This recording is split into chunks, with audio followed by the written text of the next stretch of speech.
Channel पर नए हैं तो चैनल को सब्सक्राइब कर लें, बाकी अपनी राय कमेंट बॉक्स में खुलकर रखें। गुजारिश बस यही रहेगी कि आप जितना संभव हो अपने साथियों के साथ इस सेशन को साझा करें। इतनी एनर्जी आपके साथ खर्च करते हैं, उसके रिवार्ड में ना तो कोई लाइक मिलता है, ना शेयर मिलता है, ना सब्सक्राइब मिलता है। मोटिवेशन अगर किल कर दोगे बॉस, तो फिर यार इतनी मेहनत करने का मन नहीं करेगा। मर्जी आपकी है। चलिए, नमस्कार साथियों, स्वागत है आप सभी का अंकित इंस्पायर्स इंडिया पर। मैं हूं अंकित अवस्थी। आज पूरी दुनिया में एक खबर बहुत तेजी से छाई हुई है और वो खबर है अंबानियों के ऊपर। साहब, खबर इस बात की है कि अंबानी फाइनली ट्रंप के दबाव में आ गए हैं। ये वो अंबानी है जिन्होंने ट्रंप को मनाने के लिए तमाम प्रयास किए थे। फिर चाहे जब ये राष्ट्रपति बनकर आए थे तो ये इनके समारोह में गए थे और जाकर के इनके समारोह में अटेंड करके आए थे। ये मिडिल ईस्ट में आए थे, तब भी अंबानी पहुंचे थे ट्रंप को मनाने के लिए। लेकिन ट्रंप के इरादे बहुत ऊपर के थे। उन्होंने केवल रिलायंस से ही पैसा नहीं चाहिए था, माहौल नहीं चाहिए था, उन्हें दुनिया भर के लोगों में अपनी धाक जमानी थी। और यही कारण है कि ट्रंप ने रशिया यूक्रेन के युद्ध को बंद कराने के लिए रूसी तेल बेचा ही ना जाए, यह सुनिश्चित करने का निर्णय लिया। बस इसी को ध्यान में रखते हुए रशियन क्रूड ऑयल की बिक्री को रुकवाने का जो ट्रंप का दबाव था, जिसमें रिलायंस का बहुत बड़ा योगदान था, क्योंकि ये रिलायंस रूस की रोजनेफ्ट कंपनी के साथ बहुत सारा तेल खरीद रही थी, ना केवल भारत के लिए बल्कि यूरोप के लिए भी, क्योंकि यहां से रिफाइन करके यूरोप में तेल भेजा जा रहा था। बस ये जो कहानी है, इससे ट्रंप खिन्न थे और उन्होंने भारत के साथ साथ रिलायंस पर भी यह दबाव बनाया कि तुम तेल खरीदना बंद करो। अब आप पूछेंगे, भारत और रिलायंस अलग अलग हैं क्या? देखिए, भारत सरकार पर दबाव था कि आप अगर तेल खरीदते रहेंगे तो आप पर 50% टैरिफ लगेगा। भारत सरकार पर दबाव था 50% टैरिफ देने का, तो हमने टैरिफ चुकाया। लेकिन टैरिफ जब हम देने लगे तो बहुत सारे सेक्टर प्रभावित होने लगे। भारत का $40 बिलियन का जो कमाई था वो प्रभावित होने लगा और बहुत सारे सेक्टर जो एक्सपोर्ट करते थे, जिनसे रोजगार जुड़ा था, वो सीधे सीधे प्रभावित होने लगे। भारत सरकार को भी यह समझ में आया कि तेल से फायदा कमाने की एकमात्र कंपनी रिलायंस है, जिससे भारत को सस्ता तेल मिल रहा है। भारत के साथ साथ दुनिया में तेल की कीमतें नहीं बढ़ी, लेकिन इसके सैंक्शन के चलते देश की बहुत सी कंपनियां प्रभावित हो रही हैं। इसका मतलब अब रिलायंस को कहने का समय आ गया है कि भैया रोक दो, सस्ता तेल नहीं लेना। देश के अंदर बहुत ज्यादा जरूरत है और सारे सेक्टर्स के चलते रहने की। बस ये एक संगठित प्रयास हुआ और हेडलाइन बन गई। इंटरनेशनल हेडलाइन है कि इंडिया की रिलायंस इंडस्ट्रीज लिमिटेड ने स्टॉप कर दिया है रशियन ऑयल खरीदना अपनी जामनगर रिफाइनरी के लिए, यूएस सैंक्शंस के चलते। यह खबर आज की ताजा खबरों में हेडलाइन बनकर आती है।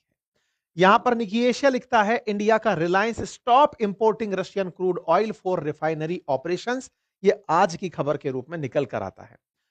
एफटी एनर्जी, वॉशिंगटन पोस्ट लिखता है कि Indian conglomerate to stop Russian oil import amid pressure from Trump. यह खबर निश्चित ही एक बड़ी खबर है और यह खबर इसलिए बड़ी है कि जिस बात के लिए हम लगातार इतने सालों से बाइडेन के काल से टिके हुए थे कि हमारे लिए सस्ता तेल खरीदना बहुत जरूरी है, ट्रंप के दबाव के चलते फाइनली हम तेल खरीदने से रुक रहे हैं। यह बात कैसे संभव हुई, इसके पीछे की पूरी कहानी है। लेकिन एक लाइन में बात कही जाए तो यह बात अब केवल भारत और अमेरिका तक नहीं रह गई।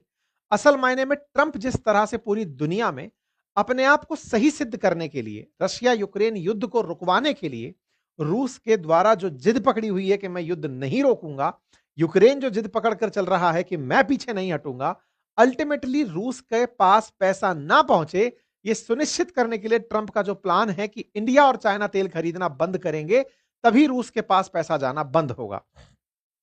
इसी स्थिति को अपनाते हुए इन्होंने भारत पर तेल ना खरीदने का दबाव बनाया और कहा कि आपसे ट्रेड डील नहीं हो सकती, आप पर टैरिफ लगेगा। भारत यह सोचकर चल रहा था कि अमेरिका के साथ हमारे रिश्ते अलग हैं, रूस के साथ हमारे रिश्ते अलग हैं। हम रूस से व्यापार करके लाभ कमाते हैं, रूस से तेल खरीदते हैं सस्ते दामों पर और अपने देश में सस्ते दामों पर तेल बेच करके या फिर तेल से महंगाई को कंट्रोल करते हैं। वहीं दूसरी तरफ अमेरिका को सामान एक्सपोर्ट करते हैं और लाभ कमाते हैं। इस बात पर अमेरिका का तर्क यह था कि जब आप हमें सामान बेचकर लाभ कमाते हैं तो उस कमाए हुए लाभ से तेल आप रूस से क्यों खरीदते हैं? आप तेल भी हमसे खरीद लीजिए, तेल भी तो अमेरिका बेचता है।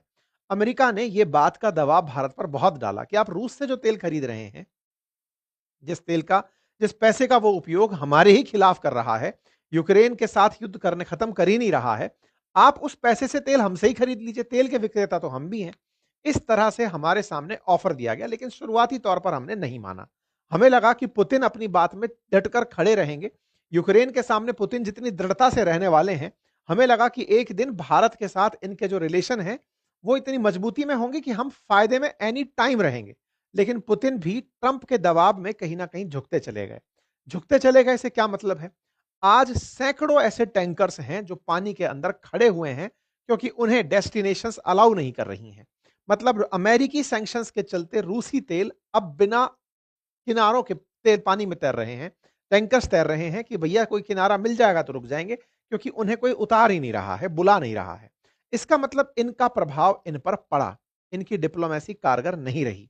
जहां तक चर्चा चाइना की थी वो तक पीछे हट गया, वो भी तेल लेने से पीछे हट गया। ये सारे दबाव जितने भी थे वो भारत पर भी दिखे, चीन पर भी दिखे और अल्टीमेटली रूस को नुकसान पहुंचाने के लिए थे। जैसा कि आप सभी जानते हैं कि भारत ने रूस से तेल खरीदने में एक स्ट्रेटेजिकली शिफ्ट दिखाया था।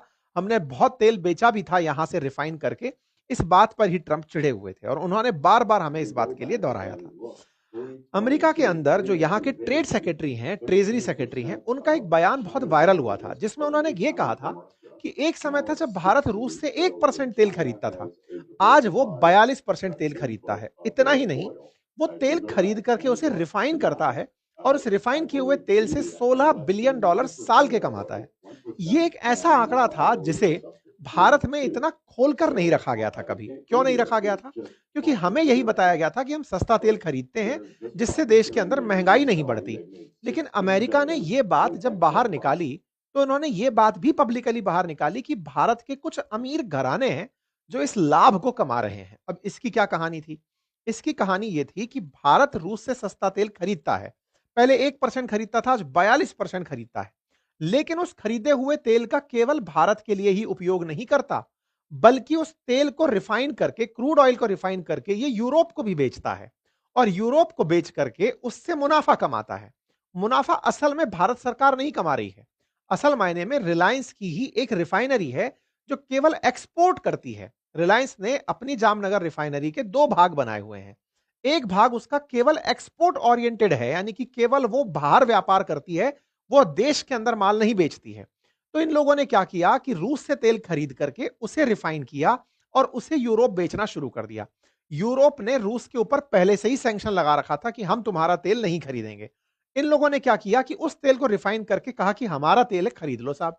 ये जो घुमाना फिराना शुरू किया, इस बात से अमेरिका चिढ़ा हुआ था दो कारण से। पहला, इंडिया अपनी जरूरतें बता करके मुनाफा कमा रहा है, $16 बिलियन का लाभ कमा गई, रिलायंस कमा गई। वहीं दूसरी तरफ उसने ये कहा कि भाई यूरोप वालों, तुम्हें क्या पता नहीं है क्या कि रिलायंस इस तेल को रूस से ही खरीद के तुम्हें बेच रही है। जिस चीज को हमने प्रतिबंधित करवाया कि तुम रूस से तेल मत खरीदो, तुम भी उस तेल को खुली आंखों से खरीद रहे हो। मतलब बस उसके हाथ से आ रहा है तो साफ है, हम डायरेक्ट नहीं खरीदेंगे। तो ट्रंप इस बात से चिढ़े, उन्होंने दोनों बात पर एक्शन लेने का निर्णय लिया। पहला, कि पहली बात तो ये कि तुम रूसी तेल खरीद करके बेच रहे हो, यह गलत है। और यूरोप वालों से कहा कि तुम खरीद रहे हो तो तुम भी प्रतिबंध लगाओ, केवल अमेरिका को बदनाम मत करो। रूस पर भी, मतलब यूरोपियन देशों पर भी दबाव बनाया गया। इस बात को इस तरह से लिखा गया कि India's richest families benefit from Russian crude oil, ऐसा बेसेंट ने कहा। नाम इनका रिलायंस के ऊपर ही था कि रिलायंस रूस का तेल भारतीयों के नाम पर खरीदता है, लेकिन रिफाइन करके यूरोप के देशों को बेचकर बहुत पैसा कमाता है। ट्रंप ने इस बात को ना केवल एक्सपोज किया, बल्कि यूरोप पर दबाव बनाया कि आप ये तेल नहीं खरीदेंगे, वो अपने आप रुक जाएगा। अब ये क्या कहानी हुई? भाई साहब, ट्रंप पहुंचते हैं उर्सुला वॉन डेन के पास में, यूरोपियन यूनियन वालों से बातचीत करते हैं और कहते हैं कि देखो, ये जो आप हल्के हल्के से सैंक्शंस लगा रहे हो ना, इनसे काम नहीं चलेगा। केवल अमेरिका सैंक्शन नहीं लगाएगा, ये लड़ाई केवल अमेरिका की नहीं है रूस के साथ। मरने वाले आप हो पहले, यूरोप वाले देश मरोगे पहले अगर रूस का गुस्सा हावी हुआ तो। आप लोग भी सैंक्शन लगाओ। तो ऐसा करके यूएस की सीनेट में मांग उठी कि अगर इंडिया और चाइना तेल खरीदना बंद नहीं करते हैं तो उन पे 500% टैरिफ ला दो, प्लस रशिया से, मतलब यूरोपियन देशों से कहो कि वो भी इतना ही टैरिफ ला दें। इस तरह से ये दबाव देना शुरू किया गया। जब ये दबाव देना शुरू हुआ, हमें सीधा सीधा दिख गया कि भाई अल्टीमेटली रिलायंस को अब मुनाफा होने वाला नहीं है। भारत को सस्ता तेल तो पहले भी उपलब्ध था, हम जो मंगा रहे हैं, हमारे नाम पर जो बिल कटा रहे हैं, असल में वो बिल रिलायंस अपने नाम पर कर रहा है। उससे हमें ज्यादा नुकसान हो रहा है क्योंकि टैरिफ हमें मिल रहा है। भारत ने अमेरिका को आश्वस्त कर दिया कि आप चिंता मत करिए, जब आप इतना ही मेहनत कर रहे हैं, इतना ही दबाव डाल रहे हैं, तो हम रूसी तेल खरीदना बंद कर देंगे। देखो इसमें एक बहुत बड़ी चालाकी थी और वो क्या थी, एक हमारे सामने एक क्लैरिटी नहीं दी थी कभी भी कंपनी के द्वारा कि ये कितना तेल हमारे लिए खरीद रही है। तेल बाहर की तरफ बेचते चले जा रहे थे और भारत सरकार इसके चलते ट्रंप के साथ में जो नेगोशिएशन थी उसमें पिछड़ती चली जा रही थी। ऑलमोस्ट 1 साल अब हो गया है ट्रंप के आए हुए और इसके बावजूद भी अभी तक हमारी ट्रेड डील नहीं हुई है। ट्रेड डील ना होने की बड़ी विफलताओं में रूस से तेल खरीदना था। केवल भारत तक के लिए होता तो ट्रंप इतने हावी ना होते। लेकिन उन्हें पता था कि रिलायंस तेल खरीदकर रूस को यूरोप को बेच रहा है। इस बात को जब जगजाहिर किया जाएगा तो यह बात पब्लिक में आएगी। तो भारत सरकार ने ट्रंप को आश्वस्त किया कि हम रूसी तेल खरीदना बंद कर देंगे। यह बात ट्रंप ने पब्लिक में कह दी कि दिसंबर तक भारत तेल खरीदना बंद कर देगा। यह बात जो भारत ने ट्रंप को अश्योर की, यही बात आज देखने को मिल रही है, क्योंकि यूरोपियन यूनियन ने भी रिलायंस से कहा कि मतलब जनवरी 2026 के बाद रूस के तेल से बना हुआ हम कुछ नहीं लेंगे। ना डीजल लेंगे, ना पेट्रोल लेंगे और ना ही हम एटीएफ लेंगे, जो मतलब फ्लाइट में डलने वाला तेल है, हम कुछ भी नहीं लेंगे। तो रिलायंस को यह समझ में आ गया कि यह काम नहीं चलेगा, क्योंकि रिलायंस ने रोजनेफ्ट से इस बात की डील की हुई थी कि वो जबरा तेल खरीदेगा। 5 लाख बैरल पर डे के हिसाब से क्रूड ऑयल को खरीदने की प्लानिंग थी, लेकिन इस प्लानिंग से फिर इन्हें पीछे हटना पड़ा। ट्रंप के दबाव में सब चीजों को रुकना पड़ा और परिणाम आपके सामने है। भारत के द्वारा रूसी तेल खरीदने पर बैन लगा। भारत ने तेल खरीदने को कम किया और जैसे ही हमने रोका, हमारी सरकारी कंपनीज यानी रिलायंस ने रोका, तो सरकारी कंपनीज ने भी पीछे पीछे तेल खरीदना कम कर दिया। Reliance PSU refinery look to suspend Russian oil import on US curb, ये 24 अक्टूबर को खबर आने लग गई। इंडियन ऑयल समेत तमाम जो भारत की कंपनियां हैं जो तेल खरीद रही थी रूस से, उन्होंने कहा अब हम तेल नहीं खरीदेंगे।